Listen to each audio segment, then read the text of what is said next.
was a very special time. We'd be opening presents madly. Elvis had a gift for everyone. I've gotten them anything that I think they might want. He's got a bag that's filled with toys for boys and girls again. I've gotten Daddy some suits.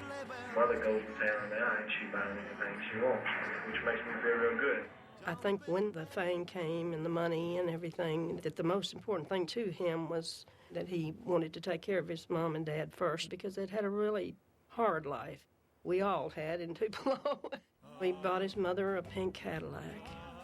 That was one of the first things he did. Just bought her dresses and jewelry and watches, you know, all kinds of things she hadn't had before. Anything that he knew that she would like, he bought it to make her happy. Very early on, I realized how much he liked giving people things, and how much he almost spent more on other people than on himself. Everything he would get, everyone would get the same thing. He'd get one for himself, he'd get one for everyone. One time I wanted a dog, and he found a pet store, told the owner to open it up in Memphis. We all went. Like, there was about 13 or 14 people. We got a dog for each one of those people. Oh my God, look at all these dog tags. I can't believe this. Jesus, look at the collection we have here. We had so many. From Chows to Maltese to Poodles to Great Danes. My brother was going off to college, so Elvis went out and got him a Mustang. Don walks out and he says, "Oh, wow," mentions something about the car, and Elvis just puts his hand in his pocket and he said, "Well, it's yours." My brother was absolutely floored. He could not believe it. I'm all shook up. The funny thing about it is we all hopped in it, and of course I didn't get to drive it. Don was in the car and Elvis drove. We headed out to Sears to shop. He loved going in the tool department, the gear department, you know, for horses. And we walked around Sears, and everybody's looking at Elvis. People would surround him there. He'd be just as content, shopping at Sears, getting what he needed, or just looking around. I always remember him giving cars. He'd like to watch people's faces light up and watch them freak out when they get it. Particularly cars are big. We're sorry that we couldn't give each one of you a new Lincoln, but they wouldn't sell us that many. I got lots of gifts from Elvis. I received jewelry and cars, homes. This is the home Elvis bought me in 1974.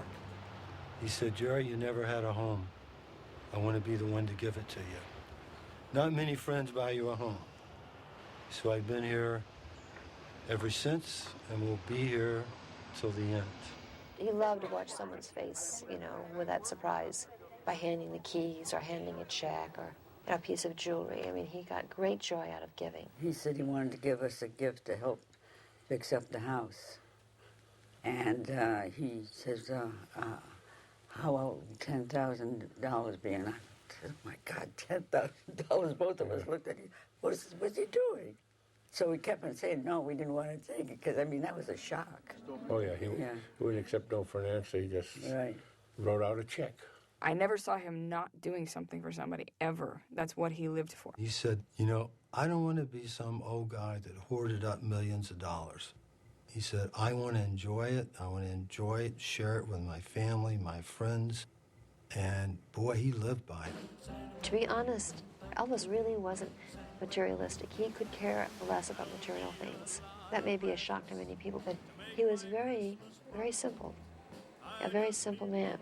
Trying to find out what to give him, that was a tough one. You know how hard it was to buy gifts for Elvis, and everybody would almost give him the same gift. I got exactly 282 teddy bears over the Christmas holidays. And when he was reading Bibles, people would give him Bibles.